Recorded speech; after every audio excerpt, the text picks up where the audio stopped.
मैं हूं मोहित चौधरी और आप सभी का स्वागत है एएनपी न्यूज एक्सप्रेस में। रुक करते हैं खबरों का। देश में करीब पिछले 15 दिनों से कोरोना संक्रमण की स्थिति ज्यों की त्यों बनी हुई है। हर दिन करीब 40,000 नए केस सामने आ रहे हैं और रोजाना 500 से 1,000 संक्रमितों की मौत हो रही है। शुक्रवार सुबह को स्वास्थ्य मंत्रालय की ओर से जारी आंकड़ों के मुताबिक पिछले 24 घंटों में 38,949 नए कोरोना के केस आए हैं और 542 संक्रमितों की जान चली गई। इससे पहले गुरुवार को 41,806 नए केस आए थे। वहीं पिछले 24 घंटे में 40,026 लोग कोरोना से ठीक भी हुए हैं। विश्व स्वास्थ्य संगठन के प्रमुख टेड्रोस अधानोम घेब्रेयेसस ने भारत दुनिया भर को देशों को चेतावनी देते हुए कहा कि कोरोना की तीसरी लहर की शुरुआती स्टेज आ चुकी है। उन्होंने दुनिया भर में तेजी से फैल रहे कोरोना के डेल्टा वेरिएंट को ध्यान में रखते हुए ये बात कही। साथ ही आपको बता दें कि टेड्रोस ने कहा कि वायरस लगातार अपना रूप बदल रहा है, जिससे चलते और ज्यादा संक्रमण होता जा रहा है। इसके साथ ही WHO प्रमुख ने कहा कि दुखद है भारत में कोरोना संक्रमण की दूसरी लहर के खत्म होते ही तीसरी लहर का खतरा मंडराने लगा है। Indian council of medical research यानी कि ICMR के division officer doctor Samiran Panda ने आशंका जाहिर की है कि अगस्त के अंत तक कोरोना वायरस की तीसरी लहर भी आएगी। डॉक्टर समीरन पांडा ने कहा कि कोरोना संक्रमण की तीसरी लहर कोविड की दूसरी लहर जितनी भयावह नहीं होती होगी और साथ में हालांकि एक बार फिर से पूरा देश कोरोना की तीसरी लहर में जद में आ जाएगा। प्रधानमंत्री नरेंद्र मोदी ने तमिलनाडु, आंध्र प्रदेश, कर्नाटक, ओडिशा, महाराष्ट्र, केरल के मुख्यमंत्रियों के साथ वीडियो कॉन्फ्रेंसिंग के माध्यम से कोरोना की स्थिति पर चर्चा की। सभी 6 राज्यों के मुख्यमंत्रियों ने प्रधानमंत्री मोदी से कहा कि हम इस समय एक ऐसे मोड़ पर खड़े हैं जहां पर तीसरी लहर की आशंका लगातार जाहिर की जा रही है। कुछ राज्यों में मामलों की बढ़ती हुई संख्या में अभी भी चिंताजनक बनी हुई है। पिछले हफ्ते करीब 80% नए कोरोना के मामले आपके राज्यों में आए हैं। इस दौरान प्रधानमंत्री मोदी ने मुख्यमंत्रियों के सामने उत्तर प्रदेश सरकार की तारीफ भी की। प्रधानमंत्री मोदी ने कहा कि यूपी सरकार के 3T मॉडल का जिक्र किया। इस चर्चा के दौरान गृह मंत्री अमित शाह मौजूद रहे। उत्तर प्रदेश की योगी सरकार की तारीफ करते हुए प्रधानमंत्री मोदी ने कहा कि कोरोना संक्रमण से बचाव के लिए उत्तर प्रदेश सरकार ने टेस्ट, ट्रेस और ट्रीट की रणनीति पर काम किया है। प्रदेश ने 5 करोड़ 7 लाख टेस्ट किए, जहां तक प्रतिदिन टेस्टिंग क्षमता 1.5 लाख है। प्रधानमंत्री मोदी ने योगी की तारीफ की तो विपक्ष ने हमला करना तेज कर दिया। इसे लेकर कांग्रेस महासचिव प्रियंका गांधी वाड्रा ने निशाना साधा।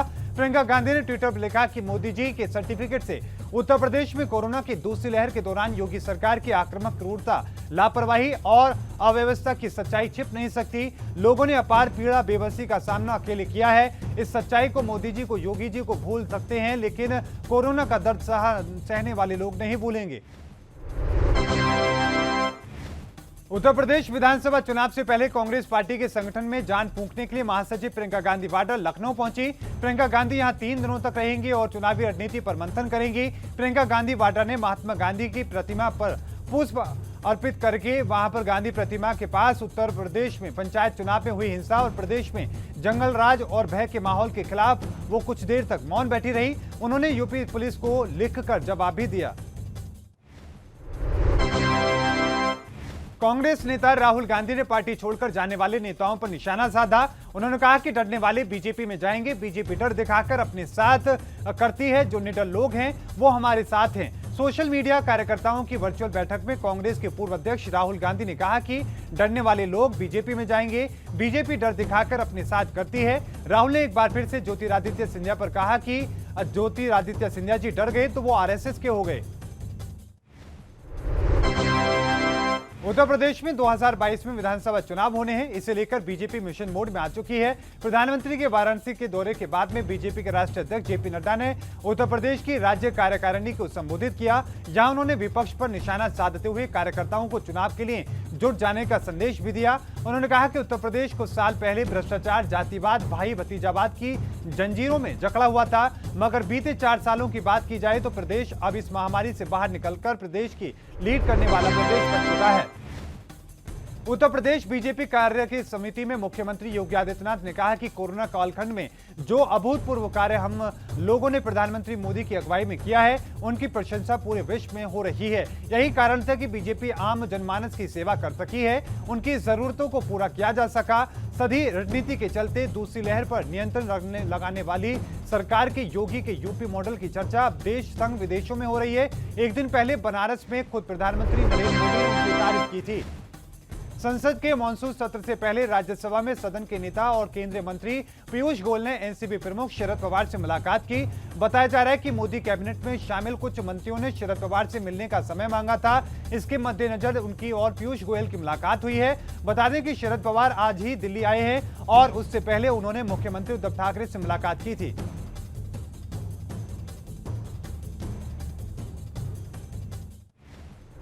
जमानत का आदेश जारी होने के बावजूद कैदियों को रिहा करने में होने वाली देरी पर सुप्रीम कोर्ट ने चिंता जाहिर की है। कोर्ट ने कहा कि तकनीकी के दौर में आदेश की लिखित प्रमाणित कॉपी के इंतजार में किसी कैदी को रिहा न होना यह सही नहीं है। इसलिए बहुत जल्द एक ऐसी सुरक्षित व्यवस्था बनाई जाएगी जिससे सुप्रीम कोर्ट की तरफ से जारी हुआ रिहाई के आदेश तुरंत कोर्ट, जिला कोर्ट और जेल प्रशासन तक पहुंचाया जा सके। सुप्रीम कोर्ट ने 8 जुलाई को आगरा जेल में बंद 13 कैदियों की रिहाई का आदेश दिया था। प्रधानमंत्री नरेंद्र मोदी ने गुजरात को कई परियोजनाओं की सौगात दी है। गांधीनगर में रेलवे स्टेशन का वर्चुअली उद्घाटन किया। इसके साथ ही उन्होंने गांधीनगर वाराणसी ट्रेन को हरी झंडी दिखाई। रोबोटिक नेचर और एक्वाटिक पार्क का भी उद्घाटन किया। इसके साथ ही उन्होंने नए रूप में वडनगर रेलवे स्टेशन का उद्घाटन किया, जहां वो बचपन में चाय बेचते थे। गुजरात के मेहसाणा जिले का वडनगर भी प्रधानमंत्री का गृह नगर है। प्रधानमंत्री मोदी ने कहा कि आज वडनगर भी विस्तार का हिस्सा बन चुका है। सरकार ने फेस मास्क के कम इस्तेमाल पर चिंता जाहिर की है। मंत्रालय ने कहा कि फेस मास्क को अब हमारे लिए न्यू नॉर्मल होना चाहिए। केंद्रीय स्वास्थ्य मंत्रालय के संयुक्त सचिव लव अग्रवाल ने कहा कि जैसे ही हमने गतिविधियों को फिर से शुरू किया है, एक विश्लेषण फेस मास्क के उपयोगों में अनुमानित गिरावट को दर्शाता है। हमें अपने दिनचर्या में फेस मास्क के इस्तेमाल को न्यू नॉर्मल के रूप में शामिल करना चाहिए। लव अग्रवाल ने कहा कि देश में नए केस घट रहे हैं, लेकिन चिंता अभी भी जाहिर है। पंजाब कांग्रेस में जारी कलह के बीच हरीश रावत ने कहा कि उन्होंने पार्टी के अध्यक्ष सोनिया गांधी को अपना नोट सौंप दिया है। उन्होंने उम्मीद जताई है कि सोनिया गांधी जल्द ही इसको लेकर कोई फैसला लेंगी। सोनिया गांधी के साथ बैठक के बाद हरीश रावत ने ये बात कही। पंजाब कांग्रेस के प्रभारी हरीश रावत ने कहा कि सुरक्षा का जो भाव पंजाब के लोग मांगते हैं, वो कांग्रेस द्वारा ही दिया जा सकता है। लोग राज्य में शांति के लिए कैप्टन अमरिंदर सिंह की तारीफ करते हैं, लोग प्रयोग नहीं करना चाहते। पंजाब कांग्रेस में चल रही कलह के बीच विधायक नवजोत सिंह सिद्धू और पार्टी के अंतरिम प्रधान सोनिया गांधी की बैठक हुई। पंजाब कांग्रेस प्रभारी हरीश रावत भी इस बैठक में मौजूद रहे। इससे पहले गुरुवार शाम को सिद्धू को पार्टी का प्रदेश प्रधान बनाए जाने की खबरों से नाराज कैप्टन अमरिंदर सिंह ने पार्टी के राष्ट्रीय अध्यक्ष सोनिया गांधी को फोन कर कहा कि पंजाब में 2022 का विधानसभा चुनाव उन्हीं की अगुवाई में लड़ा जाएगा। कैप्टन ने यह भी स्पष्ट किया कि पंजाब कांग्रेस का प्रधान भी उनकी मर्जी से ही बनेगा। मनी लॉन्ड्रिंग के मामले में परिवर्तन निदेशालय ने महाराष्ट्र के पूर्व गृह मंत्री अनिल देशमुख के खिलाफ कार्रवाई की है। ईडी ने अनिल देशमुख और उनके परिवार की 4.20 करोड़ की अचल संपत्ति कुर्की है। अधिकारियों ने कहा कि पीएमएलए के तहत कुर्की के आदेश जारी किए गए हैं। ईडी की तरफ से पूछताछ के लिए भेजे गए कम से कम 3 समन के बावजूद देशमुख जांच की एजेंसी के सामने पेश नहीं हुए। ईडी ने उनके बेटे ऋषिकेश और पत्नी को भी समन किया था, लेकिन उन्होंने भी बयान दर्ज कराने से इनकार कर दिया। बीते रोज समाजवादी पार्टी के प्रदर्शन के दौरान लगे कथित तौर पर पाकिस्तान के नारे पर अब राजनीति तेज हो चुकी है। इस पर मुख्यमंत्री योगी आदित्यनाथ ने कहा कि कल समाजवादी पार्टी के लोग आगरा में पाकिस्तान के समर्थन में नारेबाजी कर रहे थे, तो आप खुद सोच सकते हैं कि प्रदेश की सुरक्षा के बारे में इनके पास कैसा ब्लूप्रिंट है। ये लोग वोट बैंक के लिए राष्ट्रीय सुरक्षा के साथ खिलवाड़ करने से परहेज नहीं करते।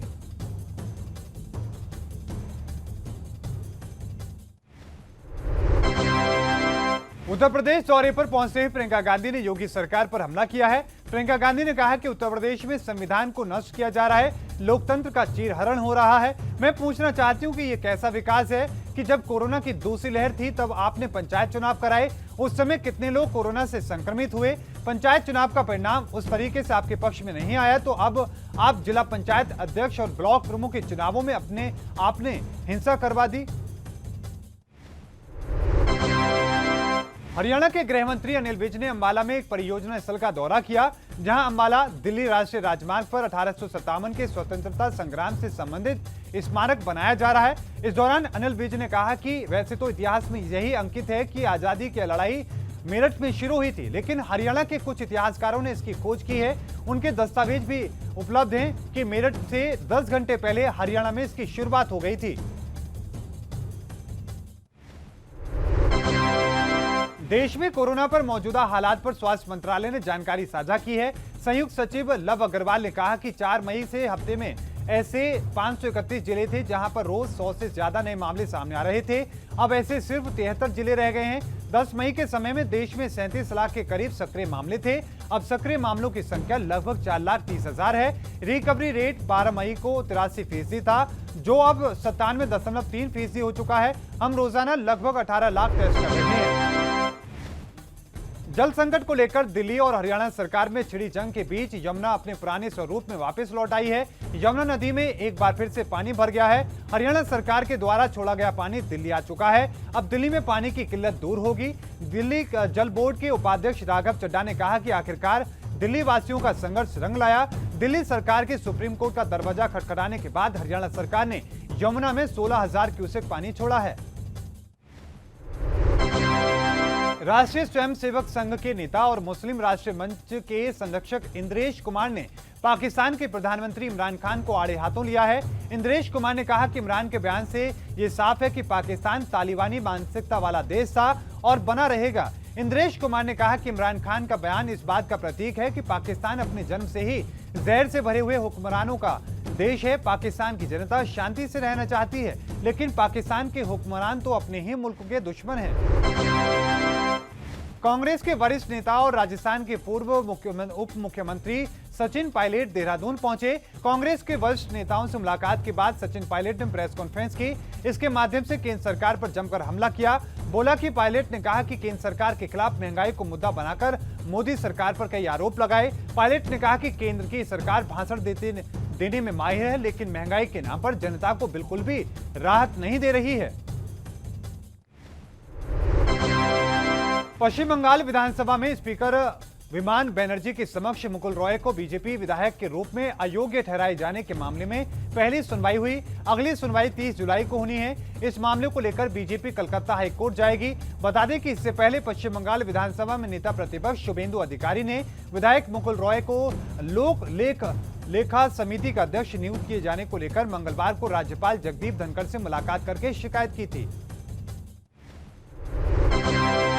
देश में कोरोना की संभावित तीसरी लहर की आशंका को देखते हुए कई राज्यों ने अपने राज्य में लॉकडाउन जैसी स्थिति बहाल कर दी है। मणिपुर सरकार ने कोरोना वायरस के डेल्टा वेरिएंट के प्रसार को रोकने के लिए राज्य में 18 जुलाई से 10 दिनों तक संपूर्ण लॉकडाउन लगा दिया है। मणिपुर में पिछले कुछ दिनों से डेल्टा वेरिएंट के कारण कोरोना संक्रमण के मामले बढ़ने लगे हैं। पिछले 24 घंटे में मणिपुर में 1039, अरुणाचल प्रदेश में 465 और मिजोरम में 581 कोरोना के मामले दर्ज किए गए हैं। उत्तराखंड के बाद अब कर्नाटक में बदलाव की आहट शुरू हो चुकी है। येदियुरप्पा मंत्रिमंडल में फेरबदल किए जाने के कयास लगाए जा रहे हैं। दरअसल कर्नाटक के मुख्यमंत्री बीएस येदियुरप्पा को दिल्ली बुलाया गया है। हालांकि कर्नाटक के मुख्यमंत्री बीएस येदियुरप्पा ने गुरुवार को कहा था कि उनके मंत्रिमंडल के पुनर्गठन का कोई प्रस्ताव नहीं है। इस संबंध में कोई भी फैसला बीजेपी के केंद्रीय नेताओं के साथ दिल्ली में उनकी मुलाकात के बाद लिया जाएगा।